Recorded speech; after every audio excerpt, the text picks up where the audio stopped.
नमस्कार विद्यार्थी मित्रांनो, नेमकं मंथन म्हणजे काय? मंथनमध्ये कोणत्या भाषा वापरल्या जातात, म्हणजे कोणत्या भाषेतून आपण पेपर देऊ शकतो. त्यानंतर मंथनमध्ये आपल्याला कितवीपासून कितवीपर्यंत देता येते, ही परीक्षा कितवीपासून आपल्याला कितवीपर्यंत देता येते.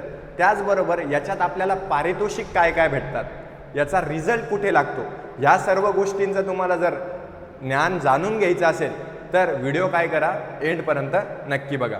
तर एकाच व्हिडिओमध्ये तुम्हाला सर्व काही ज्ञान देणार आहे मी मंथन परीक्षाबद्दल.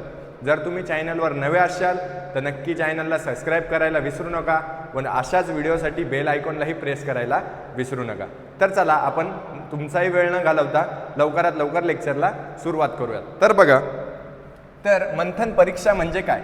आता मंथन परीक्षेचं पूर्ण नाव काय? Manthan state level general knowledge examination. Manthan राज्यस्तरीय सामान्य ज्ञान परीक्षा. म्हणजे कोणती परीक्षा? ही राज्यस्तरीय स्टेट लेवल कॉम्पिटिशन.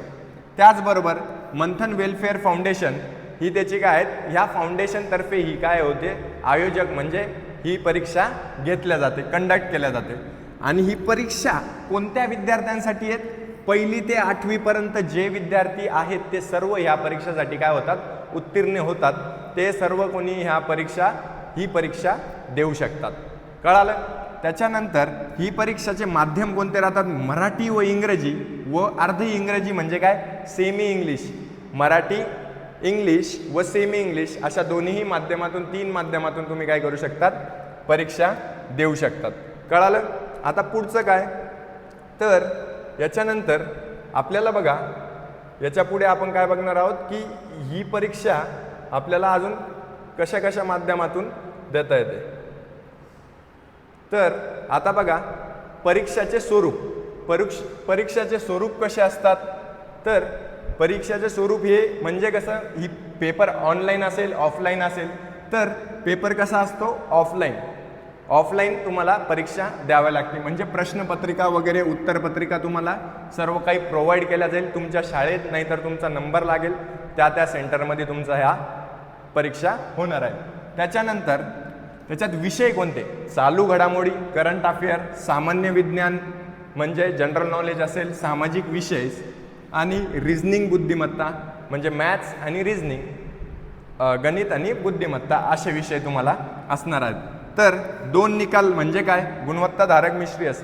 आता हा निकाल कसे लागणार आहेत की तुमची मेरिट लिस्ट लागेल. तुमची काय लागेल? मेरिट लिस्ट म्हणजे जे सर्वात जास्त स्कोअर करणारे विद्यार्थी आहेत तर त्यांचं नाव वरती असेल आणि त्यांच्या याच्यानुसार तुमची काय लागेल, मेरिट लिस्ट लागणार आहेत.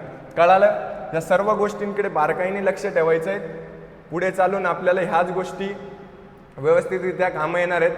आता याच्या पुढे तुम्हाला काय करायचं आहे, प्रक्रिया नोंदणी शुल्क. आता जितकी फीज वगैरे ठेवल्या जाते ती फीज तुम्ही ऑनलाईन पद्धतीच्या माध्यमातून, तुम्ही नेट कॅफे वगैरेवरून जिथून फॉर्म भरतात, तुमच्या डिटेल्स वगैरे देतात, तिथून तुम्हाला काय करायचं आहे की ही सर्व माहिती तुम्हाला भरून जी फीज असेल ती फीज तुम्हाला द्यायची आहे. त्याच्यामधून मंथन वेलफेअर फाउंडेशन. आता तुम्हाला वेबसाईट असते, जसं तुम्ही नोकरी शोधतात तर माझ्यानोकरी.com, माझीनोकरी.com वर जातात. तसं याचा रिझल्ट वगैरे बघायचा असेल तर तुम्ही काय, मंथन वेलफेअर फाउंडेशन ह्या वेबसाईट.com वर जर तुम्ही गेले तर तुम्हाला ह्या परीक्षेविषयी संपूर्ण माहिती मिळणार आहे. तर त्याच्यानंतर मराठी आणि इंग्रजी या दोन्ही भाषेतून माहितीपत्रक म्हणजे तुम्हाला याच्याबद्दल इन्फॉर्मेशन वगैरे सर्व काही उपलब्ध होतं.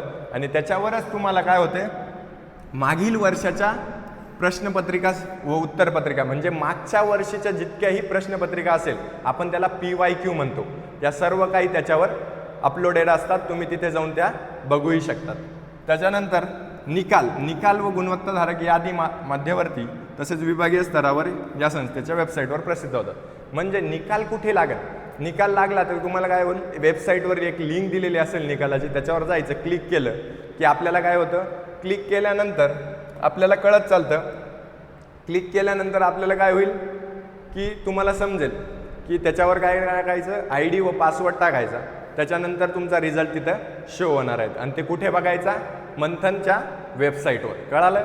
आता त्याच्याच नंतर आता आपल्याला काय करायचं, पारितोषिक. म्हणजे जर आपण ह्या परीक्षेसाठी पात्र ठरलो, चांगल्यात चांगला आपण स्कोअर केला आहे तर पारितोषिक काय मिळणार आहे, सर्वांना सर्टिफिकेट्स हे सर्वांना मिळणार आहेत, त्याचबरोबर ज्यांनी रँक आणला आहे त्यांना ट्रॉफीज व मेडल ही सुद्धा मिळणार आहे. प्रत्येक जिल्ह्यातून, तालुक्यातून व शाळेतून यांचा नंबर काढला जातो. भरपूर विद्यार्थ्यांचा याच्यात नंबर येण्याचे चान्सेस असतात आणि ह्या परीक्षेचा मुख्य उद्देश काय आहे की आपल्याला पुढे येणाऱ्या जे चांगल्या मोठ्या मोठ्या गव्हर्नमेंट एक्झाम्स आहेत त्याच्यासाठी प्रिपेअर करणं हा याचा मुख्य उद्देश आहे. त्याच्यानंतर ही टेस्ट राज्यस्तरीय व जिल्हास्तरीय असते, म्हणजे जिल्ह्यावर पण आणि राज्यस्तरीयावर पण ही परीक्षा दिल्या जाते. कळालं? जर तुम्हाला व्हिडिओ पूर्णपणे आवडला असेल तर नक्की चॅनलला लाईक, शेअर आणि सबस्क्राईब करायला विसरू नका व बेल आयकॉनलाही अशा नवीन व्हिडिओसाठी प्रेस करायला विसरू नका. थँक्यू.